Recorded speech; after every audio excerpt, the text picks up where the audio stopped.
বিসমিল্লাহির রহমানির রহিম। পরিবেশনায় ও পরিচালনায় দিক দিগন্ত নিয়ে চলে যাবে আর বলবে তোমরা দুনিয়ায় জুলুম করেছো, মানুষের উপরে অন্যায় করেছো, অত্যাচার করেছো, নির্দোষ মানুষগুলোকে তোমরা বিনা মামলায় তোমরা বন্দি করে রেখেছিলা। বলো বলে আজকে রাজত্ব কার? মানুষগুলো ভয়ঙ্কর অবস্থা, কোনো কথা বলবে না। এক পর্যায়ে আল্লাহ রাব্বুল আলামিন এতই রাগান্বিত হবেন, অহার নামের সিফত নিবেন। জিবরাইল আলাইহিস সালাম বলেন আমি পর্যন্ত ওই দিন আল্লাহর সামনে কথা বলতে পারবো না।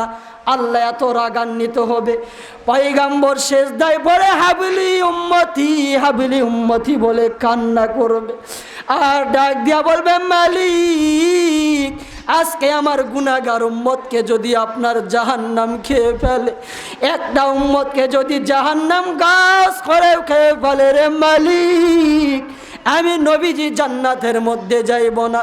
রব্বুল আলামিন বলেন আমার নবীর আগে অন্য কোন নবী জান্নাতে যাইতে পারবে না। সুবহানাল্লাহ বলে আমি নবীজির আগে অন্য কোন নবী জান্নাতে যাইতে পারবে না।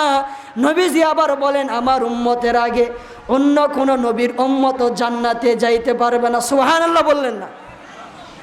এত বড় একটি খুশির খবর।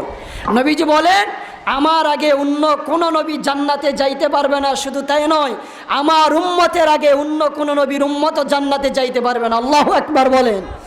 এই নবীর উম্মত হওয়ার পরে আপনি আর আমি সেই নবীর ইত্তেবা, অনুসরণ, অনুকরণ সব ভুলে গিয়েছি।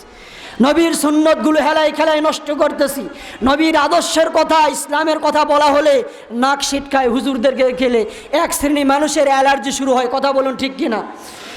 শুধু তাই নয়, যুবকেরা শুধু নয়, হাজার হাজার যুবক যা শরম নাই আইলাম কোন জামানায়, লজ্জা শরম নাই আইলাম কোন জামানায়, ভবিষ্যৎ দেখি শুধুই অন্ধকার, এখনকার মেয়েরা বই নিয়ে আর বসে না, গুগলে সার্চ করিয়া পড়ে, একালের মাইয়ারা কোরআন হাদিস পড়ে না, একালের মাইয়ারা কোরআন হাদিস পড়ে না, টিকটক ভিডিও তারা করে।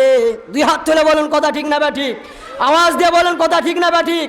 কাজ নাই, কাম নাই, লেখা নাই, পড়া নেই, সারাদিন খালি হু হু হু করে ঘুরে আর এইরকম খালি টাচ মোবাইল ঠেলাঠেলি করে।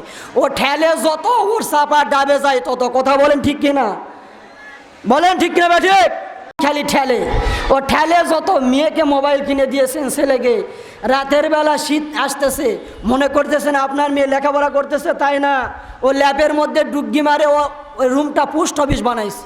কি বানাইছে? Post office. এখন তার চিঠি লিখতে হয় না, শুধু এখান থেকে আমবাড়ি কালামজ থেকে যদি একটা SMS এরকম লেখা, এরকম জাদুর বাক্স মোবাইলে একটা ঠেলা দেয়, রাস্তাঘাট যানবাহন সব বন্ধ, রাত 12টা হোক আর 2টা হোক, এখান থেকে বগুড়া কটকট কটকট করে ঢুকে যায়। ওখান থেকে আবার ওই লেডিস আবার লেখা যখন ঠেলা দেয়, এই আমবাড়ি কালামজ ওই যে রুমে আছে ওই যুবক, জানলা দরজা সব বন্ধ, রাস্তাঘাটে গাড়ি নাই, বাস নাই, কিছু নাই, এত দ্রুত তাড়াতাড়ি সব বন্ধ, আবার এখানে কুঁত কুঁত করে ঢুকে যায়। কথা বলেন ঠিক না ব্যাঠি? সন্তানকে মোবাইল দিয়েছেন, মেয়েকে দেন, কোনো অসুবিধা নেই, তবে দেখতে হবে, লক্ষ্য করতে হবে আপনার ছেলে, আপনার ওই যুবতী মেয়ে বেপরদা হয়ে চলতেছে। ওই মেয়ে যদি বেপরদা হয়ে চলে, আল্লাহর আদালতে কিয়ামতের ময়দানে আপনি 72 বার যদি হজ করেন কোনো ফায়দা নাই, হিসাব দেওয়া লাগবে, তারপরে অন্য কথা। কথা বলেন ঠিক কিনা? এই জন্য স্ত্রীকে পর্দার মধ্যে আনতে হবে, মেয়েকেও পর্দার মধ্যে আনতে হবে। যুবক সন্তানকে ঘোষণা করে দিতে হবে, বাবা তুই যা প্রয়োজন সব দিয়েছি, কিন্তু আল্লাহর দোহাই লাগে, নামাজ যদি এক ওয়াক্ত মিট যায় তাহলে ভাত বন্ধ। এইরকম একজন কি বলেছে? বলে নাই। এইরকম আপনার ছেলের উপরে, আপনার মেয়ের উপরে যখন আপনার নজর থাকবে, ও মেয়ে কখনো বেপরদা হয়ে রাস্তাঘাটে বেহায়ালির লজ্জার মতো বের হতে পারে না। কথা বলুন ঠিক কিনা?